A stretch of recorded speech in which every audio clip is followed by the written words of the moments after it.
అందరికీ నమస్కారం.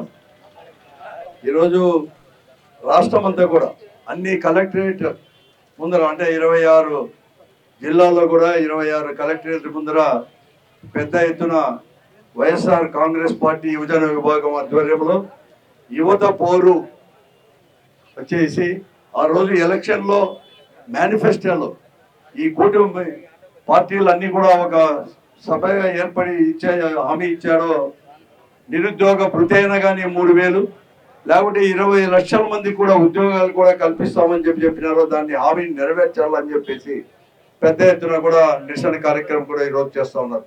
దానికి పూర్తి మద్దతు వైఎస్ఆర్ కాంగ్రెస్ పార్టీ, జగన్మోహన్ గారి నాయకత్వంలో వైఎస్ఆర్ కాంగ్రెస్ పార్టీ ఈ యువత పోరు కూడా మద్దతు కూడా ప్రకటిస్తున్నాం. మీకు అందరికీ కూడా తెలుసు, మేము కూడా అనుకున్నాం ఆ రోజు 24లో ఎన్నికలు జరిగిన తర్వాత జగన్మోహన్ రెడ్డి గారే పెద్ద ఎత్తున సంక్షేమాన్ని కూడా అందించాడు. అంతేకాదు రాజశేఖర రెడ్డి గారు ఒకటి చూపించాడు. స్వాతంత్రం వచ్చి ఇన్ని సంవత్సరాలైనా కూడా రాజశేఖర రెడ్డి గారు ముఖ్యమంత్రి అయిన తర్వాత ఒక మాట ఏదైనా కానీ ఇస్తే ఆ మాట అనేది కూడా నెరవేర్చాలి, ఇవ్వాలి, కట్టుబడి ఉండాలని చెప్పేసి చెప్పిస్తే ఆ బాటలో నడుస్తూ కూడా జగన్మోహన్ రెడ్డి గారు సాధ్యం కాదు అని చెప్పి అనుకునేటువంటి కూడా సాధ్యం అయ్యేటట్టు కూడా చేయడం కూడా జరిగింది. సంక్షేమ కార్యక్రమం ఇచ్చే కార్యక్రమాలు కానీ ఒక కొత్త నూతన ఒరవడిని సృష్టించేటట్టు నూతన సంస్కరణలు అమలు పరిచే దాంట్లో కానీ అభివృద్ధి పరిచే దాంట్లో కానీ బాబు అసలు అన్ని కూడా అమలు పరిచాడు. అందుకోసం 24లో ఈ కూటమి ప్రభుత్వం జూన్ 12 అనుకున్నాం, చంద్రబాబు నాయకత్వంలో ప్రభుత్వం ఏర్పడిన తర్వాత మేము కూడా అనుకున్నాం జగన్మోహన్ రెడ్డి గారే చేస్తే ఈరోజు ఈ కూటమిలో భాగస్వామ్యమైన భారతీయ జనతా పార్టీ కూడా ఉంది కాబట్టి పైన మోడీ గారి యొక్క ఆశీర్వాదాలు కూడా ఉన్నాయి. తప్పకుండా కూడా కేంద్ర ప్రభుత్వంతో అన్ని హామీలు కూడా నెరవేరుస్తాడు. బాగా కూడా మాట కూడా చెప్పడం జరిగింది.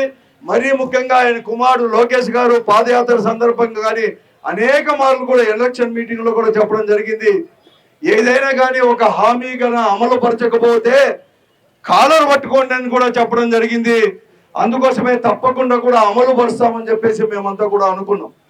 ప్రజలందరూ కూడా భావించారు, విశ్వసించారు. పెద్ద ఎత్తున ఎవరు ఊహించలేదు. ఈరోజు పెద్ద ఎత్తున అందరూ ఏమనుకున్నారంటే సంక్షేమ కార్యక్రమంలో జగన్మోహన్ గారు ఇన్ని ఇచ్చారు, తప్పకుండా కూడా అతనే గెలుస్తాడు, మళ్ళీ కూడా అందరూ గెలుస్తామనుకున్నాం. కానీ అంతకంటే ఎక్కువ ఇస్తామని చెప్పాడు కాబట్టి చంద్రబాబు నాయుడు గారు ఇస్తారని చెప్పి ప్రజలు నమ్మారు, ఓట్లు వేశారు. 163 సీట్లు అనుకున్నాను, 11 సీట్లే. 40% ఓట్లు మన అందరు కూడా పోలైన ఓట్లు వైఎస్ఆర్ కాంగ్రెస్ పార్టీకి వచ్చినా ఆ 3 పార్టీలు కలిపి కూడా దాదాపు కూడా 12% కూడా ఓట్లు కూడా ఎక్కువ కూడా ఇవ్వడం జరిగింది. అందుకోసం మొదటి సంతకం పెట్టాడు ఆయన. వెంటనే కూడా డిఎస్సి అనేది కూడా వచ్చేసి అందరికీ 16,300 ఉద్యోగాలు అనుకున్నాం, ఇస్తామని చెప్పి కూడా చెప్పడం జరిగింది.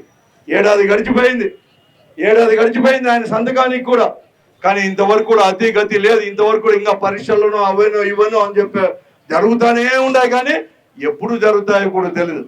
కానీ చాలా మంది తల్లులు అక్కడ కూర్చున్నారు. అందరూ కూడా అమ్మఒడి అప్పుడు జగన్మోహన్ ఇస్తాడు, ఆయన తల్లి వందనం ఇస్తాడో లేదో అనుకుంటే ఇవ్వడం జరిగింది. నేనేం కాదంలే. అది కూడా 87 లక్షల మంది ఈ రోజు అర్హత అనేది కూడా ఈ రాష్ట్రంలో పిల్లలకి అనేది కూడా ఉంటే 67 లక్షలు ఇస్తామని చెప్పేసి కేవలం 53 లక్షల మందికి మాత్రమే ఈ రోజు అమ్మఒడి పడింది. కానీ మిగతా వారికి కూడా ఇంతవరకు కూడా వేయలేదన్నమాట, కూడా తల్లికి వందనం కూడా. కానీ ఈ రోజు అందరు కూడా మేమందరూ కూడా ఆలోచన చేశాం. ఈ రోజు నిజంగా కూడా సంవత్సరంలో అతనికి ఇవ్వాలని చెప్పి లేదు, మాయ మాటలు చెప్పి గల్లా పెట్టె ఖాళీగా ఉందని, అంటే ఖజానా ఖాళీగా ఉంది ఇవ్వలేనని, అది కూడా జగన్మోహన్ రెడ్డి గారి పైన వేస్తా ఉంటే ఆ రోజు జగన్ గారు ఒక పిలుపిచ్చాడు. ఈ రోజు రాష్ట్ర ప్రజలకు వైఎస్ఆర్ కాంగ్రెస్ పార్టీ ఆధ్వర్యంలో నిరసన చెప్పండి, రైతులని తల్లికి వందనం ఇవ్వాలని చెప్పేసి, ఫీజు రియంబర్స్మెంట్ ఇవ్వాలని చెప్పేసి బేంబేలు పడిపోయాడు. తర్వాత ఎన్నో ఎన్నికలు కూడా వస్తా ఉన్నాయి. ఇంకా మళ్ళీ 5 నెలలకు 6 నెలల కోసము భయపడి ఈ రోజు తల్లికి వందనం ఇచ్చాడు. అంటే మనమే వైఎస్ఆర్ కాంగ్రెస్ పార్టీనే ప్రతిపక్ష పార్టీ అయినా కూడా మన యొక్క ఉద్యమం వల్లే ఈ రోజు చంద్రబాబు నాయుడు గారు తలలు వంచి వచ్చేటట్టు కూడా చేశాం. ఈరోజు యువతను అందరినీ కూడా అభినందిస్తున్నాం. మీకోసం భవిష్యత్తు మీదే యువతది. ఈరోజు ఎంతో మంది కూడా నిరుద్యోగులు ఉన్నారు. నిరుద్యోగులు ఉద్యోగాలు రాక వారి కుటుంబాలు కూడా వీధిన పడుతూ ఉంటే ఆత్మహత్యలు చేసుకునేది మనం చూస్తూ ఉన్నాం కళ్ళారు కూడా. కానీ అటువంటి వారికి కూడా అనేకం కూడా అవకాశాలు కల్పిస్తామని చెప్పి ఈ కూటమి ప్రభుత్వం మాట ఇచ్చి ఇంతవరకు కూడా నెరవేర్చలేదు. 20 లక్షల ఉద్యోగాలు కల్పిస్తానని చెప్పారు. లేకుంటే ప్రతి ఒక్క నిరుద్యోగి కూడా 3,000 కూడా నిరుద్యోగ భృతి ఇస్తామని చెప్పాడు. ఈరోజు ఈ రాష్ట్రంలో 1,60,00,000 కుటుంబాలు ఉన్నాయి. ఈ 1,60,00,000 కుటుంబాలకు నిజంగా కూడా 3,000 నిరుద్యోగ భృతి ఇస్తుంటే ఇప్పటికే 50,000 కోట్ల రూపాయలు కూడా ఈ రోజు కూడా ఈ కుటుంబాల్లో కూడా ఇంతవరకు కూడా వచ్చి ఉండేది. జగన్మోహన్ రెడ్డి గారు ఎలా అయితే ఒక బటన్ నొక్కితే ఎలా పడిపోతున్నారో ఇచ్చింటే పడిపోయేది. కానీ ఈ రోజు ఎవరికి ఇవ్వలేదు. ఆ పరిస్థితుల్లో బాబు మాట్లాడుతున్నాయి రమేష్. ఈ రోజు అందుకోసమే విధి లేని పరిస్థితుల్లో ఈ రోజు వైఎస్ఆర్ కాంగ్రెస్ పార్టీ యువజన విభాగం నిరసన కార్యక్రమం చేస్తూ ఉంది. ఈ రోజు నేను చెప్తా ఉన్నాను, నీకు చేత కదా. ఆ రోజు జగన్మోహన్ రెడ్డి గారు ముఖ్యమంత్రి అయినాక కేవలం నెలలోనే 1,30,000 దాదాపుగా కూడా సెక్రటరియట్ లో ఉద్యోగాలు ఇచ్చి ఎంతో మంది ఇంజనీరింగ్ గ్రాడ్యుయేట్స్ కి పోస్ట్ గ్రాడ్యుయేట్స్ కూడా ఉద్యోగాలు ఇచ్చింది వాస్తవమా కాదని చెప్పి నేను అడుగుతున్నాను. ఒక కలమ ఒక సంతకంతోనే ఈ రాష్ట్రంలో 2,60,000 మందికి వాలంటీర్లకు నెల 5,000 ఇచ్చేదానికి ఇంటర్మీడియట్ క్వాలిఫికేషన్ నుంచి డిగ్రీ వరకు కూడా ఉండే వారికి ఇచ్చింది వాస్తవమా కాదా అని చెప్పి నేను అడుగుతున్నాను. అలాగే ఈరోజు ఈరోజు ఉద్యోగాలు కూడా ఆ రోజు 1,000 కొద్ది ఉద్యోగాలు కల్పించలేదని చెప్పి నేను అడుగుతున్నాను. అలాగే MDO ఆపరేటర్ ద్వారా ఇంటింటికి బియ్యం పంపించే దాంట్లో కూడా వాళ్ళు చేసేసి 20,000 మందికి కూడా ఈ రాష్ట్రంలో నిరుద్యోగులకు ఉద్యోగాలు ఇచ్చింది వాస్తవమా కాదంటాను.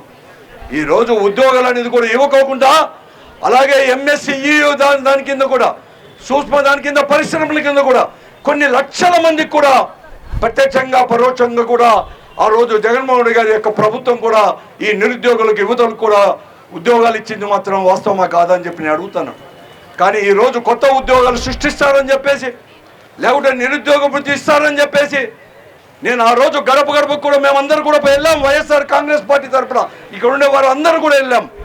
ఇంటికి పోతే ఆ రోజు యువత అడిగారు, మీరు బాగా చేశారు, మేము పేరు నమ్మకం ఉంది, మేము చదువుకున్నాం, DSC ఇవన్నీ కూడా BEd ఇవన్నీ కూడా చేశాం, గ్రాడ్యుయేట్స్ కూడా ఉన్నాం, ఉద్యోగాలు ఇంకా కూడా మాకు కల్పించండి అని చెప్తే వారికి ఆశలు నెలకొల్పి మహిళలకు కూడా మరొక యువకులు కూడా ఈ యువతలకు ఎట్లయితే నిరుద్యోగ భృతి ఇస్తా అన్నాడో 18 సంవత్సరాలు నిండిన ప్రతి యువతికి కూడా 1,500 నెలకు కూడా ఇస్తామని చెప్పి కూడా చెప్పడం జరిగింది.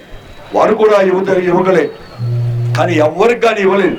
ఇవ్వకపోగా సచివాలయ ఉద్యోగులుగా వాలంటీర్లని 2,60,000 మందిని 10,000 ఇస్తామని చెప్పేసి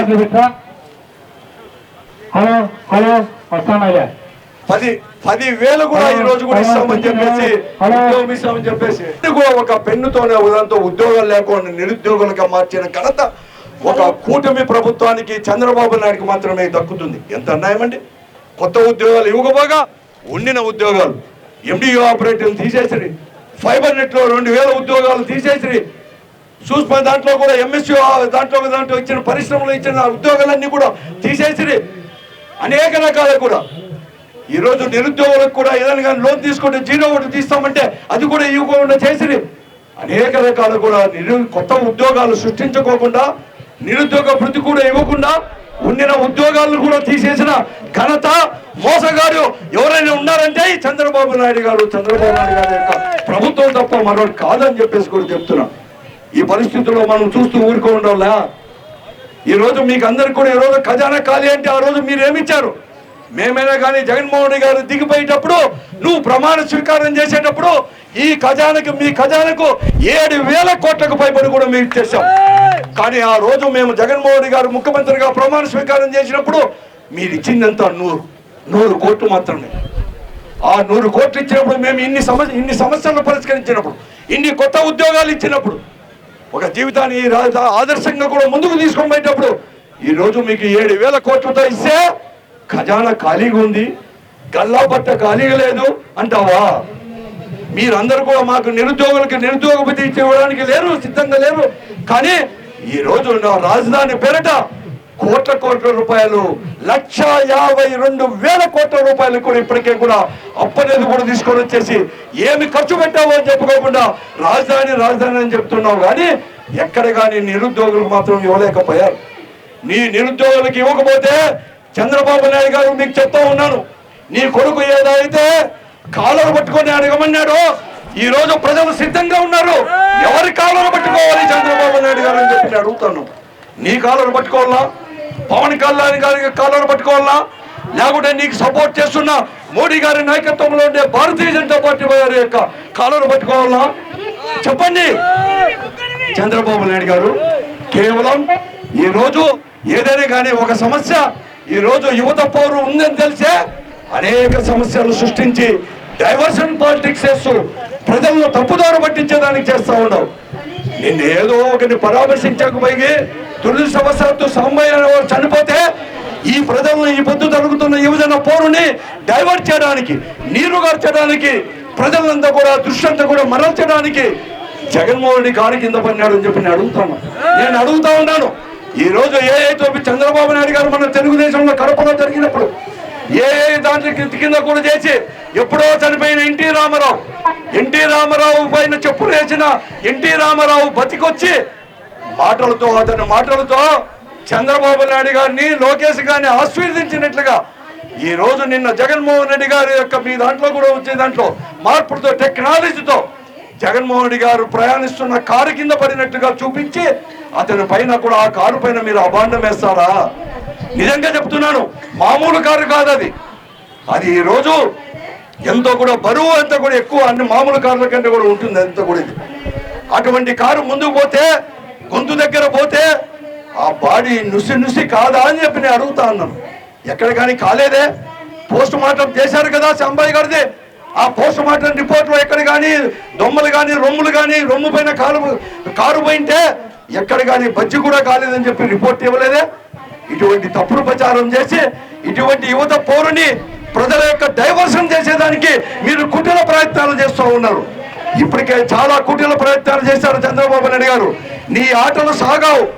వైఎస్ఆర్ కాంగ్రెస్ పార్టీ ఓడిపోయిందని చెప్పి ఎప్పుడు లేదు. మేము ప్రతిపక్షంలో ఉన్నా అధికారంలో ఉన్నా ప్రజల పక్షమే.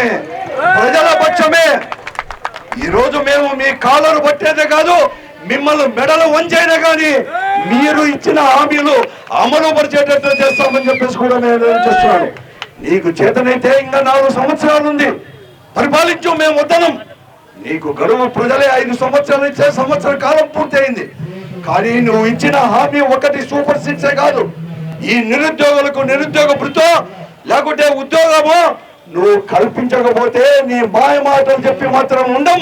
ప్రతిపక్షంగా నువ్వు మమ్మల్ని జైల్లో పెట్టిన, లేకుంటే అవసరం చేసిన, లేకుంటే మా కుటుంబ సభ్యుల్లో వైఎస్ఆర్ కాంగ్రెస్ పార్టీ కార్యకర్తలు కానీ నాయకుల యొక్క కుటుంబ సభ్యుల పైన కేసులు పెట్టా ఎవరు కానీ బెదరము చంద్రబాబు నాయుడు గారు అడుగుతున్నాము. మేము ఒక ప్రతిపక్ష పార్టీగా వైఎస్ఆర్ కాంగ్రెస్ పార్టీ, జగన్మోహన్ రెడ్డి నాయకత్వంలో ఉండే ఈ వైఎస్ఆర్ కాంగ్రెస్ పార్టీ మాది ఒకే లక్ష్యం. ఈ 4 సంవత్సరాలు మీరు ఇచ్చిన మాట నీ మెడలు వంచి నిన్ను వంచైనా కానీ చేసి పెడతాం. మోడీ గారు నువ్వేదో చెప్తున్నావు, నువ్వే లొకేషన్ కాదు అని పొగిడేది కాదు. నీ కూటమి నువ్వు కూడా ఒక భాగస్వామ్యం వహించినావు. ఆ మాటల్లో పొద్దు ఇచ్చిన దాంట్లో కూడా మా వాగ్దానాల్లో నీకు కూడా బాధ్యత ఉంది. నువ్వు తప్పించుకోబోలే. మీరు 3 పార్టీలు కూడా ఇప్పటికే మీకు ఇంకా కూడా ఇంకో పార్టీ కూడా ఉంది. ఈ రాష్ట్రంలో 2 కాంగ్రెస్ పార్టీలు ఉన్నాయి. ఒకటి రాహుల్ గాంధీ ఆధ్వర్యంలో ఉండే కాంగ్రెస్ పార్టీ ఒకటి అయితే శర్మిలమ్మ కాంగ్రెస్ పార్టీ ఒకటి ఉంది. నీ శర్మిలమ్మ కాంగ్రెస్ పార్టీ కూడా అక్కడే కూటమిలో కలుపుకో. ఎవరు కానీ భయపడం. మాకు ప్రజలు ఇచ్చింది, ప్రజల కోసం మేము పోరాటం చేస్తాం. జగన్మోహన్ రెడ్డి నాయకత్వంలో నువ్వు జైల్లో పెట్టినా కూడా ఎవరు కానీ ఉండము. నీకు ఈ భారతదేశంలో పరిస్థితి తెలుసు. ఆ రోజు గాంధీ గారి నాయకత్వంలో బ్రిటిష్ వారు ఆ రోజు అప్పుడుండే పరిస్థితుల్లో కూడా ఇంతమందిని జైల్లో పెట్టినా కూడా ఎట్లయితే స్వాతంత్రం తెచ్చుకున్నామో ఈ 4 సంవత్సరాల్లో మీరు ఇచ్చిన హామీని అమలు పరుచుకునే బాధ్యత, అమలు పరిపించే బాధ్యత వైఎస్ఆర్ కాంగ్రెస్ పార్టీ జగన్మోహన్ నాయకత్వంలో తీసుకుంటుందని చెప్పి తెలియజేస్తూ ఎవరు కానీ భయపడద్దు. కూడా ఒక పెన్నుతోనే ఉదాంతో ఉద్యోగాలు లేకుండా నిరుద్యోగులుగా మార్చిన ఘనత ఒక కూటమి ప్రభుత్వానికి చంద్రబాబు నాయుడుకి మాత్రమే దక్కుతుంది. ఎంత అన్యాయం అండి. కొత్త ఉద్యోగాలు ఇవ్వకపోగా ఉండిన ఉద్యోగాలు ఎండిఓ ఆపరేటర్లు తీసేసి, ఫైబర్ నెట్లో 2000 ఉద్యోగాలు తీసేసి, సూక్ష్మ దాంట్లో కూడా ఎంఎస్యూ దాంట్లో ఇచ్చిన పరిశ్రమలు ఇచ్చిన ఉద్యోగాలన్నీ కూడా తీసేసి అనేక రకాలు కూడా ఈరోజు నిరుద్యోగులకు కూడా ఏదైనా కానీ లోన్ తీసుకుంటే 0 తీస్తామంటే అది కూడా